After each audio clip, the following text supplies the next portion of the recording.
So আমরা already আলোচনা করে ফেলছি এটা নিয়ে, এটা কীভাবে কাজ করে। সো আমরা প্রথম একটা একটা করে শুরু করি। আমার এখানে কিন্তু আমি কোনো কিছু রাখি নাই। So I need a department object, right, and student object. So quickly কিছু কোড লিখে ফেলি আমি। প্রথমে ওই যে একটা ফোল্ডার তৈরি করে নিই, তাই না? তাও নাম দিলাম, then class student .cs, okay, private string name, private string আর কি আছে, রেজিস্ট্রেশন নাম্বার, তাই না? রেজিস্ট্রেশন নাম্বার, পাবলিক স্টুডেন্ট, ইমেলও আছে, তাই তো? Okay, so string name, comma string registration number, comma string email, this dot name equals name, this dot email, sorry, registration number equals registration number. Okay, so this dot email equals email.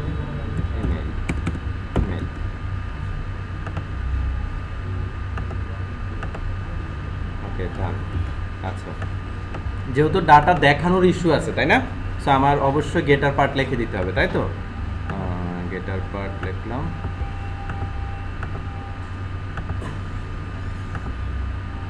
By the way, রিশার্পারে কিছু shortcut key আছে, অথবা আরও বেশ কিছু functionality আছে। ফয়সাল যেহেতু প্রতিদিন প্রচুর কোড লিখতে হয় ফয়সালকে, দেখুন ফয়সাল আরও জিনিসপত্র ইউজ করবে এবং আপনার ফয়সালের কাছ থেকে একটু জেনে নিন, কেমন? আমি হয়তো একদম সবগুলো মনে থাকে না অনেক সময়। আর আরেকটা জায়গা আছে jetbrains.com, মাইট বি রিশার্পারের যে অনলাইন JetBrains অথবা রিশার্পার দিয়ে সার্চ করলেই চলে আসবে jetbrains.com। ওই সাইটে গেলে আপনারা অনেক কিছু জানতে পারবেন। আর যে রিশার্পার ইজ এ টুল যে সাজেস্ট করে, রিমেম্বার রিশার্পার নিয়ে এরকম করে না যে ওইটা কিন্তু নলেজ ক্রিয়েট করতেছে না, আপনাকে সাজেস্ট করতেছে, ভাই এটাই বললে ভালো হয়, আপনি কি একমত? আপনি যদি দেন তাহলে আবার দেখুন ঘুরাচ্ছে আপনাকে, আপনি একমত বলছেন, আচ্ছা ওইখানে গিয়ে ভাই এটা হলে এটা আগেরটা হলে ভালো হয়, আপনি কি একমত? হ্যাঁ আগেরটাতে একমত, তাহলে দেখুন ঘুরতেছেন, right? Okay, don't do it. Okay, হ্যাঁ ডিপার্টমেন্ট স্টুডেন্ট তৈরি করলাম, এবার department. Okay, so cs department ক্লাসের কি আছে, কোড এবং name, private string code, private string name, আরেকটা আছে প্রাইভেট লিস্ট অফ স্টুডেন্ট, তাই না? স্টুডেন্টস। ওকে, এখানে আবার একটু ইয়ে করি, হ্যাঁ কনস্ট্রাক্টর শিখছি না, একটা অ্যাপ্লাই করা উচিত না? Okay, so public department string code string name this dot code equals code, this dot name equals name। আর একটু আছে, দেখেন আমি এখানে কি লিখছি, মনে আছে আমাদের ওই কথাটুকু যে ডিফল্ট যে শুধু ইনিশিয়ালাইজেশনের দরকার হয় সেগুলো কিসে রাখতে হয়, তাই না? প্যারামিটারলেস, জিরো প্যারামিটার কনস্ট্রাক্টরে, এবং সব জায়গা থেকে এনশিওর করা হয় সেটা কল করা হচ্ছে, তাই না? হয়ে গেল না? এখন বলতে পারেন এখানে রাখছেন, এখানে ডিরেক্টলি ইনিশিয়ালাইজ করেন নাই কেন? ওই যে এটা একটা কনভেনশন, একটা স্টাইল, রাইট? তাহলে দেখেন তো অবজেক্ট আমি ডিপার্টমেন্ট যেভাবেই তৈরি করি না কেন, লিস্ট কি ইনিশিয়ালাইজ হচ্ছে কিনা? বুঝতে পারছেন তো সবাই? লিস্ট কিন্তু ইনিশিয়ালাইজ হয় সবসময়, এটা দিয়ে করি অথবা এটা দিয়ে করি, এটা দিয়ে করলে ঘুরে কিন্তু এখানে চলে আসে, কনস্ট্রাক্টর ওভারলোডিং করলাম। আচ্ছা, ওকে, দেন আমার যেহেতু ডাটা দেখাতে হবে এবং স্টুডেন্ট অ্যাড করতে হবে, প্রথমে স্টুডেন্ট অ্যাডের কোডটুকু লিখে ফেলি, তাই না? স্ট্রিং অ্যাড স্টুডেন্ট, স্টুডেন্ট, সবাই কি বুঝতে পারতেছেন? স্টুডেন্টস ডট অ্যাড স্টুডেন্ট, আর কোনো লজিক রাখলাম না আমি আপাতত। হ্যাঁ, রিটার্ন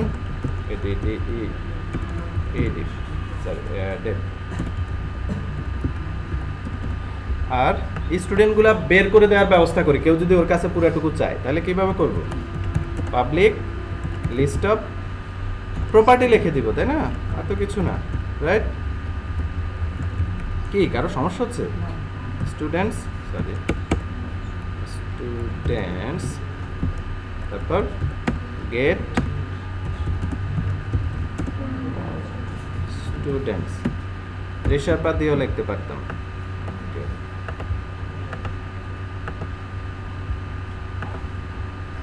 এই দুইটা ক্লাসে কারো কোনো কনফিউশন আছে কিনা?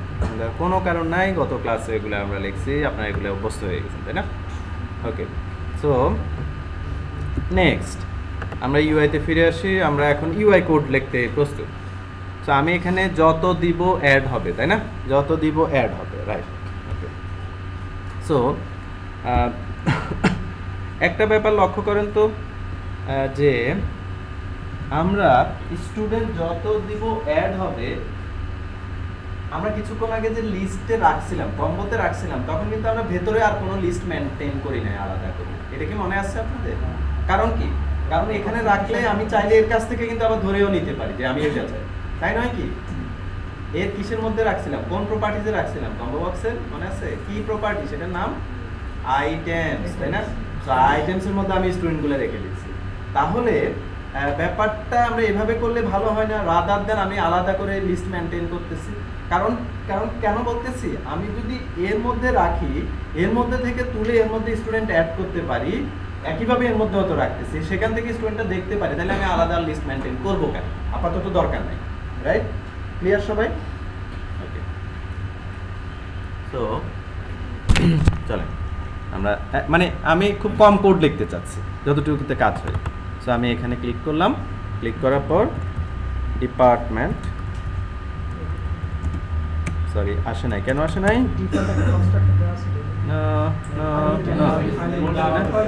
Yes, department equals new department, code text box dot text name text box dot name, right? তারপর কি করতে হবে? দুইটা কম্বো বক্সে অ্যাড করে দিতে হবে, তাই না? Student department to show student list combo box, এটা একটা কম্বো বক্সের নাম। Dot items dot add a department, done. আরেকটা কম্বো বক্স থাকার কথা, দেখি কম্বো বক্স দিয়ে সার্চ করি, combo box department combo box, তাই না? দুইটা কম্বো বক্স না, একটা হলো দেখানোর জন্য আর একটা হলো normally. Dot items dot add a department, finish. এখানে একটা মেসেজ বক্স দেন। একটা ছোট জিনিস বাদ আছে, দেখি কারো মনে পড়তেছে কিনা। ইয়েস, তাই না? Yes, so department combo box dot, এটা কিন্তু গ্লোবালি ডিক্লেয়ার না, বি কেয়ারফুল, ইনিশিয়ালাইজ করা, কনফিগার করে দিচ্ছি, তাই না? ইকুয়ালস, কি দেখাতে বলবো? ডিপার্টমেন্টে কি দেখাবে? নেম না কোড? ওকে ওকে, আমি আপাতত কোড দিচ্ছি। নেম দিলে অনেকে একটু কনফিউজড হয়ে যান, আমি দেখছি, মানে দেখার জন্য কনফিউজ না, আপনার প্রোগ্রামার হিসেবে কোড লিখতে মনে হয় যেন কি যেন নাম। সো কোড দেখাবে আপাতত, রাইট? ডিপার্টমেন্টে কোড দেখার। আরেকটা হলো কি DPT show combo box list dot display item equals, এটারও কোড। ওকে, আচ্ছা, এবার আসেন একটু ইউআইটা নিয়ে, ইউআই ক্লাস নিয়ে একটু কথা বলি।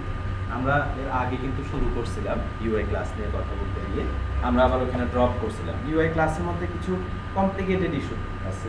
সেটা হলো, আপনারা কি কখনো লক্ষ্য করছেন যে আপনারা যে বাটনগুলো টেনে টেনে ছেড়ে দেন, এটা তো এরকম কিছু না যে অন্য কিছু হচ্ছে, বিহাইন্ডে কোড লেখা হবে, তাই নয় কি?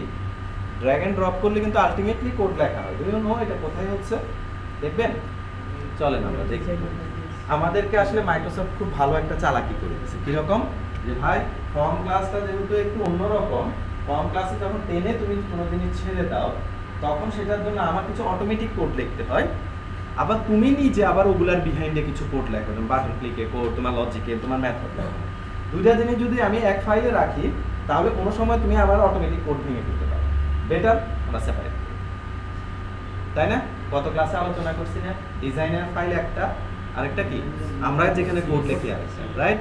সো দুইটাই সিএস ফাইল, দুইটাই সিএস ফাইল, বাট সে অটোমেটিক কোডগুলো একটা ফাইলে লেখে আর আমার কোডটুকু আরেকটা ফাইলে থাকে।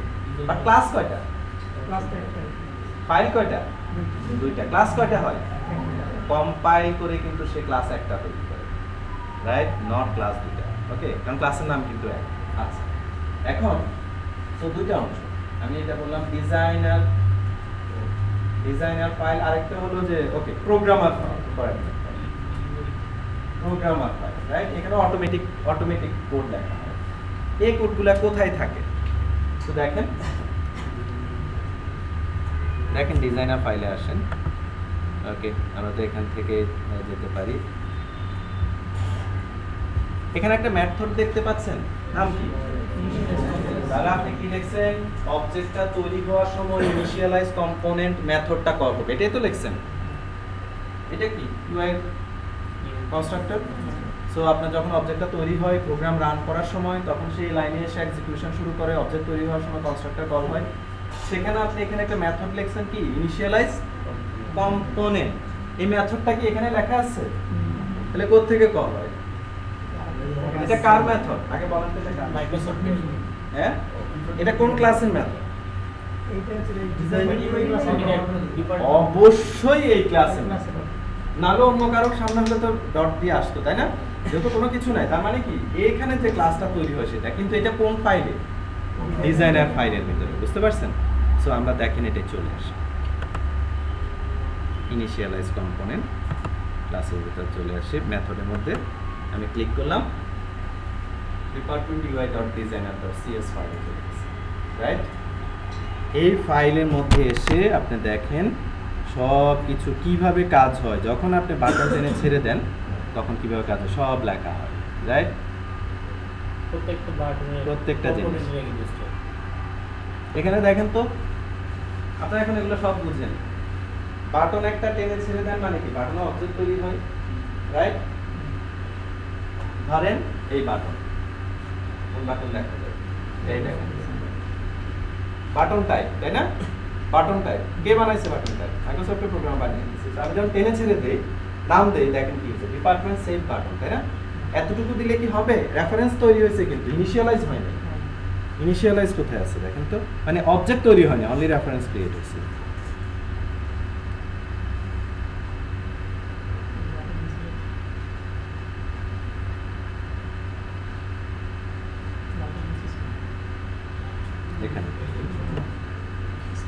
দেখেন তো এখানে কোথাও পাচ্ছেন কিনা? Department save, not student save. Department save button, হ্যাঁ এটাই দেখছেন? This the department save button equals new button. তো পুরাটুকু নাম দেয়, আপনি পুরোটুকু নাম হলো অবজেক্ট তৈরি। এটা ব্যাকগ্রাউন্ড কালার, ফোর কালার, আর অনেক ইস্যুজ আছে। এটার মধ্যে কি লেখা থাকবে, তাই না? আমি যখন লিখি এটা পজিশনিং, আপনি যখন টান দিয়ে এখানে ছেড়ে দেন ডেফিনেটলি সে পজিশনিং করে। দেখেন এগুলো সব এখানে লেখা আছে, সব এখানে লেখা আছে, ইউ সি, সব লেখা, রাইট? এবং লাস্টে সে কন্ট্রোলটাকে অ্যাড করে দিতে হয়, রাইট?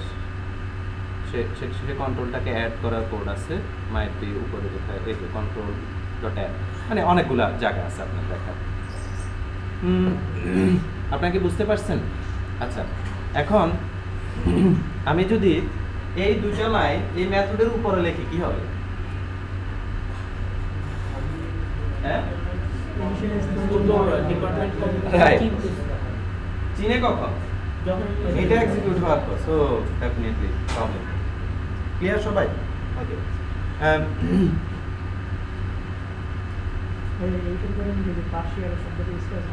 গুড। ওকে, সো পার্শিয়াল কোশ্চেনটুকু উনি বলতেছে দুইটা ফাইল আলাদা আলাদা, কিন্তু দুইটা ফাইলের মধ্যে যে ক্লাস লেখা হয়েছে ক্লাসের নাম একটা। দেখেন পাবলিক ক্লাস ডিপার্টমেন্ট ইউআই, পরে কোলন ফর্ম, এগুলো আপাতত ভুলে যান, আপনার অ্যাসোসিয়েশন ইনহেরিটেন্স এখনো জানেন না, ওয়েট করেন, আমরা দেখব। পাবলিক ক্লাস কি ডিপার্টমেন্ট ইউআই, এবং দুইটা ক্লাসের সামনে দুইটা, কিন্তু দুইটা আলাদা ফাইল, ক্লাসের নাম কি এক, কিন্তু আপনি যখন এভাবে ডিক্লেয়ার করবেন তখন দুইটা ফাইলকে পার্শিয়াল ডিক্লেয়ার করতে হবে। এটা কম্পাইলার কীরকম? কম্পাইলার যখন একটা পার্শিয়াল ক্লাস পায় তখন সে ধরেই নেয় এই ফাইলের এই ক্লাসের আরো কিছু অংশ অন্য কোনো ফাইলে আছে। তো আমাকে দুইটার কন্টেন্টটুকু একসাথে নিয়ে কম্পাইল করে একটা সিঙ্গেল ফাইল হিসাবে, সরি একটা সিঙ্গেল ক্লাস হিসাবে চিন্তা করতে হবে। এটা কি বুঝা গেছে? তো যদি আপনি একটা ক্লাসকে দুইটা ফাইলে লিখতে হয়, সেক্ষেত্রে আপনাকে পার্শিয়াল ডিক্লেয়ার করতে হবে ক্লাসটা। পার্শিয়াল বোঝা গেল? আচ্ছা, কখন করবেন আপনারা দেখি।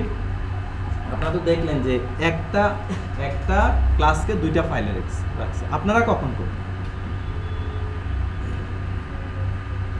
ক্লাস যদি অনেক বড় হয়ে যায়, তাই না?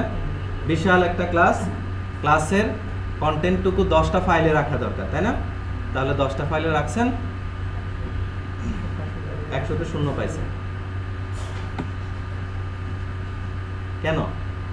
এই কারণে পার্শিয়াল ক্লাস লিখতে কোনোদিন বলা হয়, টোটাল ডিজাইনকে ডেস্ট্রয় করে দিলেন। ক্লাস বড় রাখতে কি বলছে কি? আপনি ফাইলে আলাদা আলাদা রাখার কারণে তো ক্লাস তো ছোট হয়ে যায় না, ক্লাস কম্পাইল হয়ে কত বড় হবে? এই ক্লাস কি গড ক্লাস হয়ে গেছে না? বুঝতে পারতেছেন? আপনি অন্য একটা কারণে যে উদ্দেশ্য এটা করা হয়েছে সেটুকু না নিয়ে বরং আপনি আরো উল্টা দিকে হাঁটতেছেন। Never do it. আপনারা কখনো এটা করতে যান, মানে কখনোই পার্শিয়াল ক্লাস আপনাদের দরকার নেই। এরা কোন সেন্স থেকে করছে বুঝতে পারছেন? ওরা বলছে যে ভাই আপনি কিন্তু এখানে একটা লজিক দিতে পারেন। এই লজিক, এই ফাইলটার সাইজ দেখছেন? দেখছেন কম্পোনেন্ট কিন্তু বেশি নেই। এখানে 100টা কম্পোনেন্ট আসলে কি হবে? ছোট্ট হয়ে এতটুকু হবে, মানে স্ক্রলের বারটুকু। মানে ধরেন ফর এক্সাম্পল এখানে 5000 লাইন হবে। এখন তো আপনি বলতে পারেন, আপনি তো নিশ্চিত করেন মাইক্রোসফট থেকে দেখতেছে কিনা? 5000 লাইন তো লিখতেছে। এই কোড মেইনটেইন করতেছে কে? এই কোড কে মেইনটেইন করতেছে? হিউম্যান বিইং নাকি মেশিন? তো মেশিন করলে আমার সমস্যা। 5 লাখ লাইন লিখতেছে, এটা তো হিউম্যান বিইং না। আমি ক্লাস বড় লিখতে আমরা কেন নিষেধ করছি?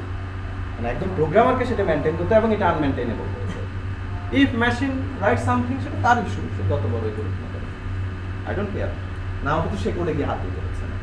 তোরা দুইটা ভাগে ভাগ করে ফেলছে, কারণ আমরা যেন ওর কোডটুকুতে এলোমেলো না করে ফেলি, আবার ওর অটোমেটিক কোড লিখতে গিয়ে যেন আমার কোডটুকু সে সামহাও ডেস্ট্রয় না করে ফেলে, সেটার জন্য সে বলছে দুইটা আলাদা ভাগে। ওকে, আমরা একদম অন্য আলোচনায় গেলাম। বাই দ্য ওয়ে, আমার কাছে মনে হয় যে এখানে স্টপ করি, নামাজের